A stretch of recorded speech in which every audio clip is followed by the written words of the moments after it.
Should give it some.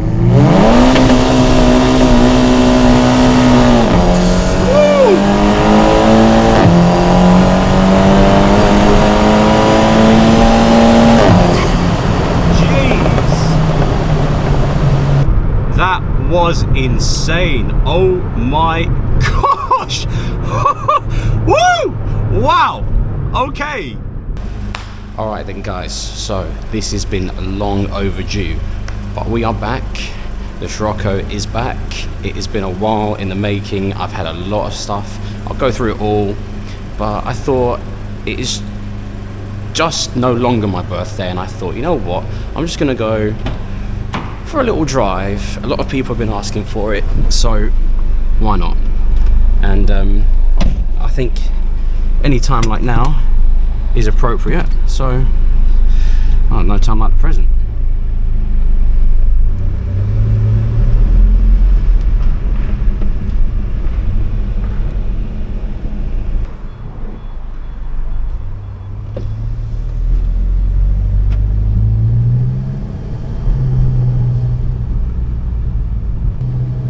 So, I think a lot of people want some explanation as to what's actually been going on with this car, because it has disappeared for a while.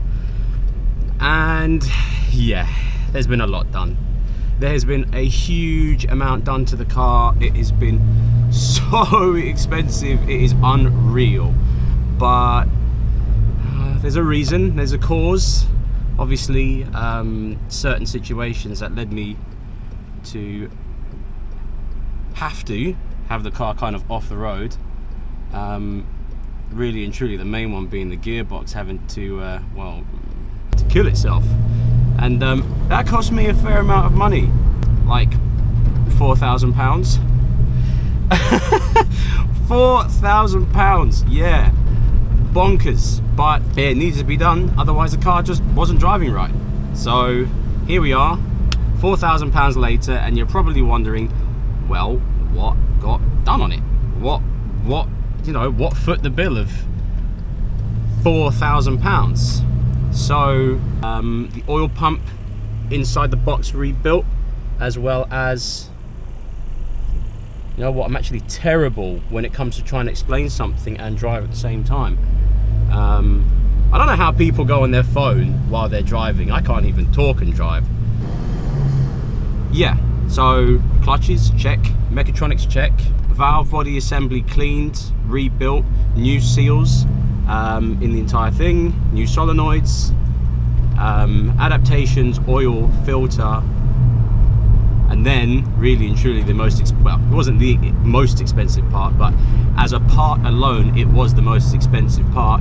I decided to throw in a Quaife ATB helical limited slip differential, and let me tell you, I mean, it was on Black Friday discount, so I just had to do it. Like, it made no sense with the gearbox out and the whole thing totally stripped to not do it.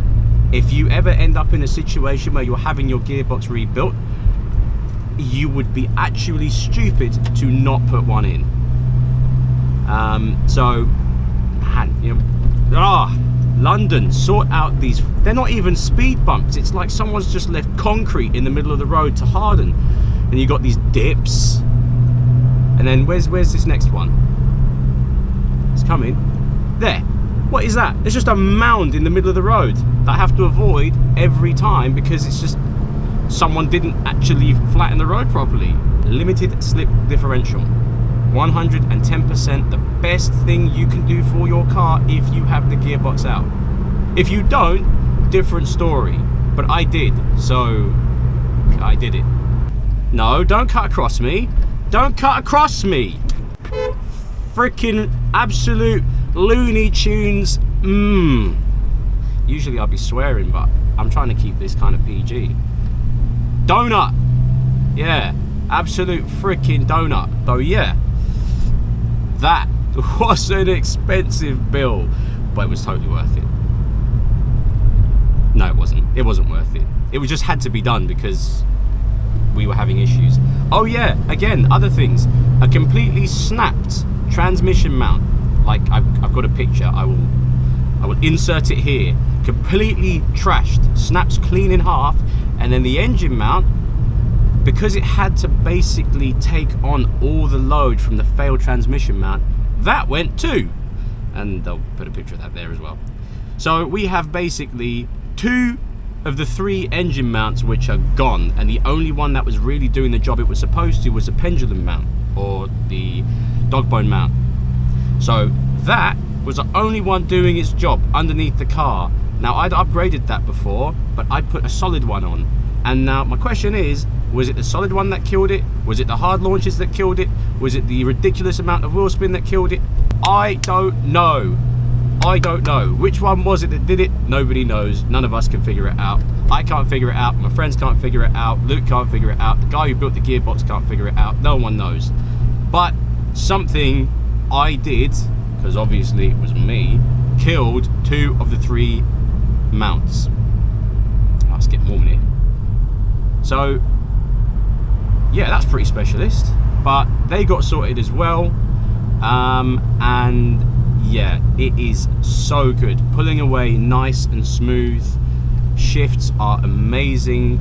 There's no jerkiness, and this is the thing that happened to me. I was starting to notice a loss of reverse gear, so I'd stick it in reverse and then nothing. It was just literally like I was in a fake neutral. They call it a fake neutral, where basically the clutches won't engage, and it just sits there and it will just rev up. But if you're not careful and you rev it up higher and higher and higher, you will end up in a situation where suddenly, randomly, the clutches will grab. And if you're at 5,000 RPM in reverse and they suddenly grab and you're trying to park, you are going into a wall. You're going to go through the wall. You're not even going to go into the wall. You're just going to go straight through it. And you're going to leave, you're going to write off your car. So when this happened to me, I said, okay, cool, I'm going to leave it. I put it back into neutral, put it back into reverse, still nothing. It wasn't until I put it back into drive and then reverse that I found reverse. And really and truly, yeah, those are big telltale signs that your mechatronics or something inside the gearbox is on its way out.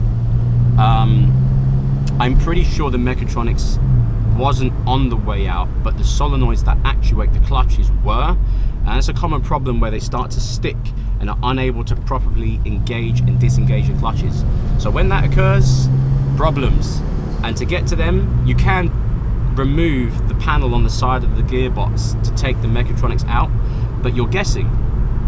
You could do that and it doesn't fix the problem. For me, I thought, hey, I'm gonna ruin myself for Christmas.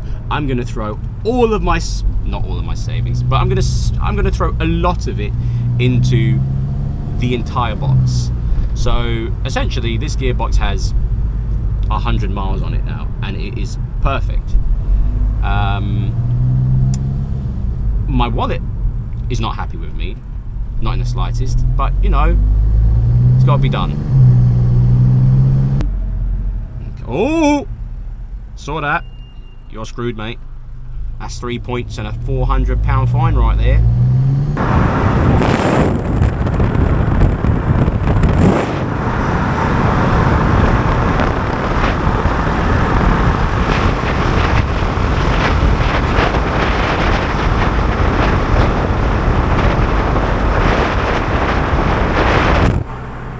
Welcome back.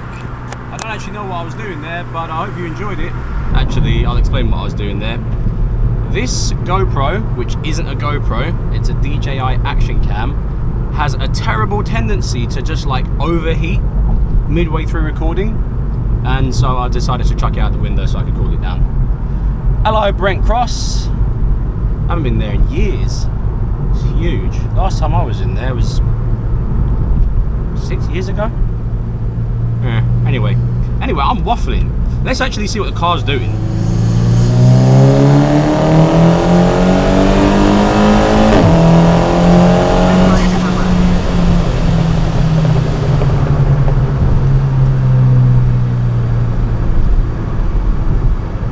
That was like what, a quarter throttle?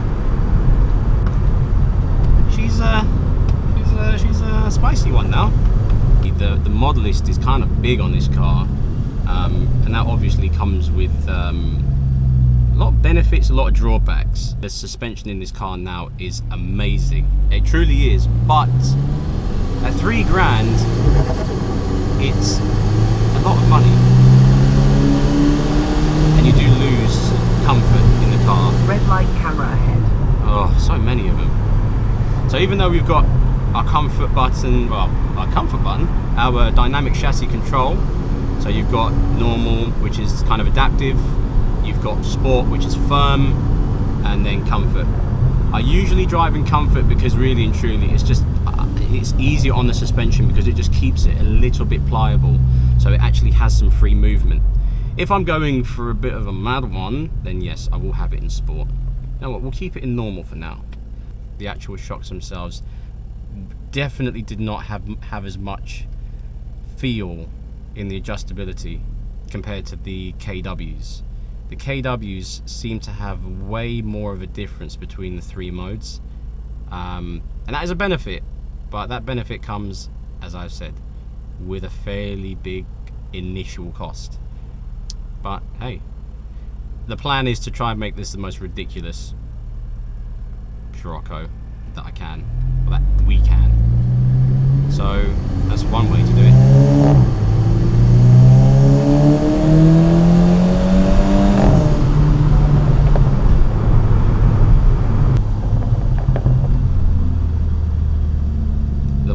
Little pop, pop, pop.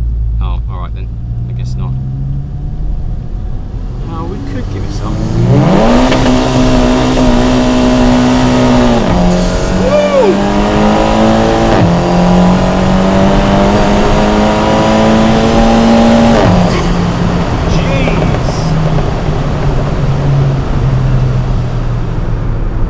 That was insane. Oh my gosh. Woo! Wow. Okay. Wow. No, we're not doing that. Okay. Okay. That one caught me off guard. But before, without the diff, that thing would have been all over the place. I mean, I had to do a little bit of steering input, but nowhere near as much as I would have used to. That was nice. I mean, that is the benefit to having a front wheel drive car. It is extremely playful. It is extremely playful. I know I can hear Alex in the back of my head going, oh, but Aldous, where's the 4-wheel drive? Where's spin, spin, spin? Yes, granted, 4-wheel drive has the benefits to actually be able to get you moving and hook far better than this will ever do. I don't trust you. I want to get out of there. I want to get out of there. I want to get out of there.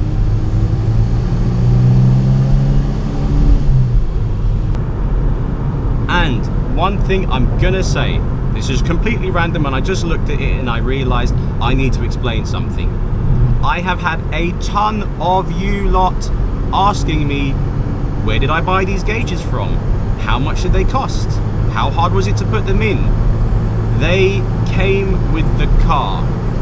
They are standard on the facelift Sciroccos, any of them. Any 2 litre and the R's all have the triple auxiliary gauges. However, only in one car could you get them in blue. This one, in an R. If you didn't have an R, you got red. Obviously, to match the dials on the Speedo and the tack. But, yeah. I think they're amazing, but I always forget about them. Like, I'm so used to it now that I'll just forget. Best part about going for a drive this time is that there's not many people around.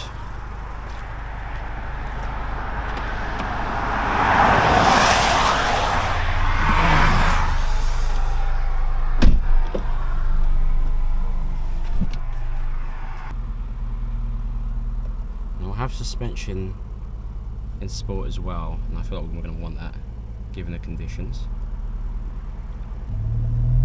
And off we pop.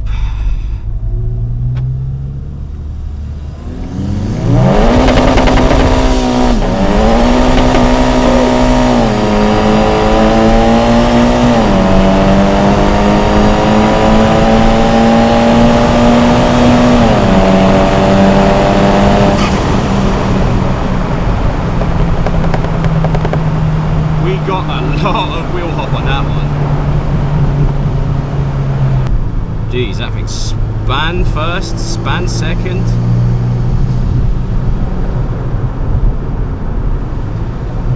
Left lane blocked ahead. Yeah, thanks.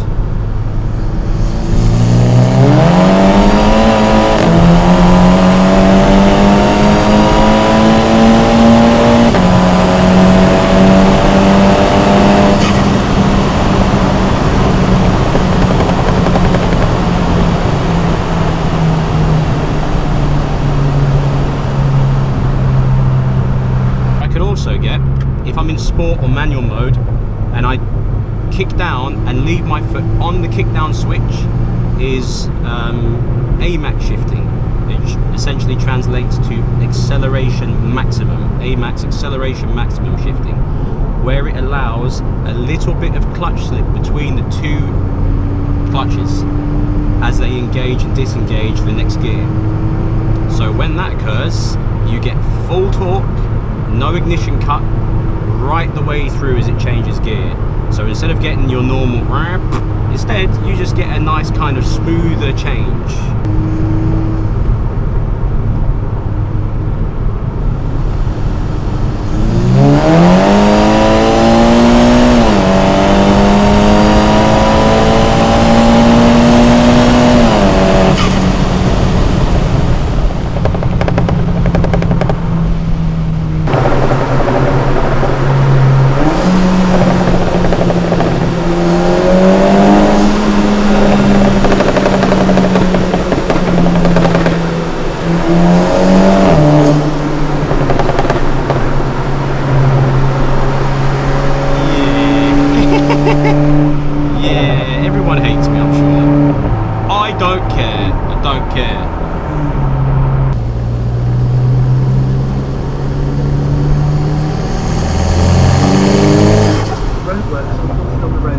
There's roadworks everywhere. When does that change? Everywhere there's roadworks. Roadworks here, roadworks there. The whole thing is just roadworks. Oh, I hear stones.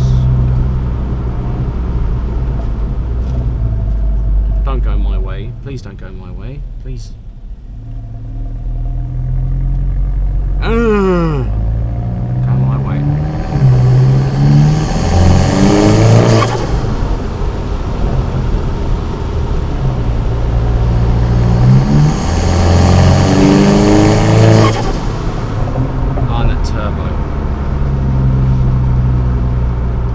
Love turbo. Yeah, I'm not waiting for this Skoda. Not a chance.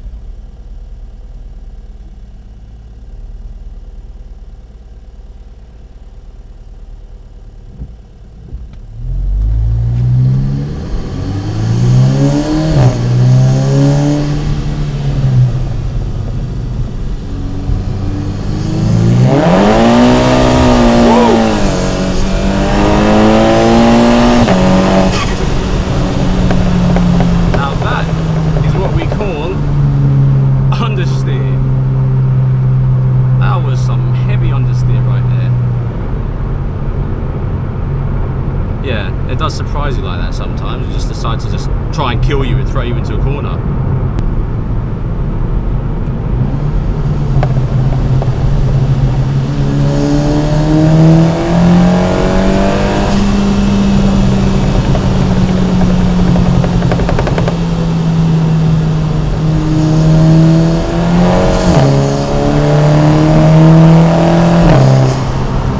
Please tell me you have not closed the tunnel.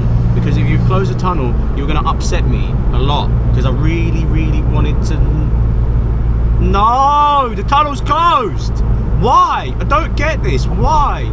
Every day, if you're here on this stupid road at kind of silly o'clock, the tunnel is closed. Ah, look, the absolute ghetto. Yes, we're going to drive past it in a bit and we can show you the kind of places that you don't want to be walking around with no intention at 2 in the morning.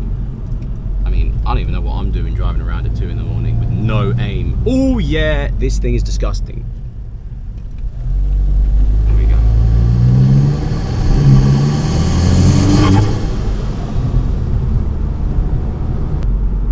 Wow, we have burnt through so much fuel.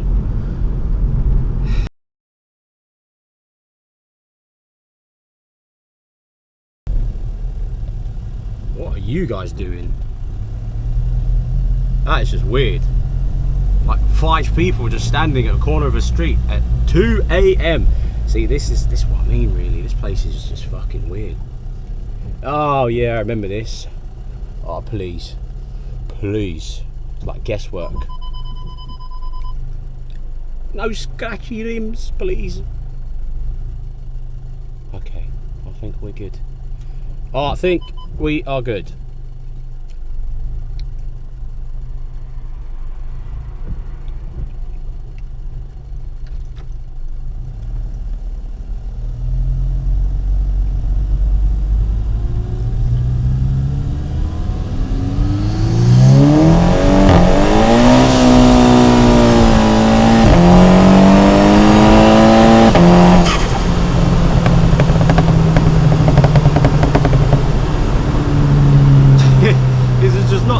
For the car. This is just not the right weather. Just red light camera ahead. Shush. Just under any circumstances like this, it's just never gonna work. First, again, boost by gear. First gear behaves itself a little bit because it's not really at full boost, and as soon as it hits second gear, you can see the way suddenly. That's it, all the way over 8,000 RPM. Bosh. Yeah.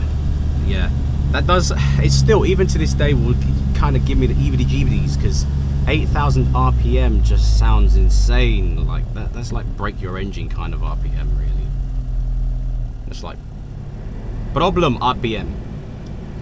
Anyway, I've been waffling for like an hour or something. I'm sure I'm gonna have a hell of a time cutting this all down, because I'm gonna have to.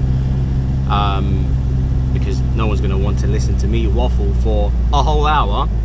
But thank you for joining, if you joined on your own volition, and if someone forced you to watch the video, then I'm sorry. If you like the video, then great. I'm not going to ask you to like it. I'm not going to ask you to comment on it, because I'm not going to be that guy to say, ooh, like, comment, share, subscribe, you know, do the whole 9 yards. It's not really my thing. Ugh, my soul. Right at the end. Anyway, people, thank you very much. I hope you enjoyed it, and yeah, I'm gonna start trying to actually record more, because it's been a while in between. Life has been a little bit busy. Life has been doing life stuff, and yes, I'm hoping to kind of get back to doing more of this, because a lot of you have been asking for it. So yeah. Anyway, I'm gonna go home. As I said, it was my birthday, so I'm gonna go and have some cake. I have some celebration cake. Yes, I'm that old, but I will still buy myself a chocolate celebration cake from Tesco, because it is like 10.10. Get rid of all these expensive cakes. Spend a tenner, get yourself a celebration cake, and go nuts. I'm sure there's some people that think I'm just absolutely bonkers for that, but I like what I like. Anyway, I'm waffling again. Enjoy. People, stay safe, drive safe, happy trails, and I'll see you in the next one.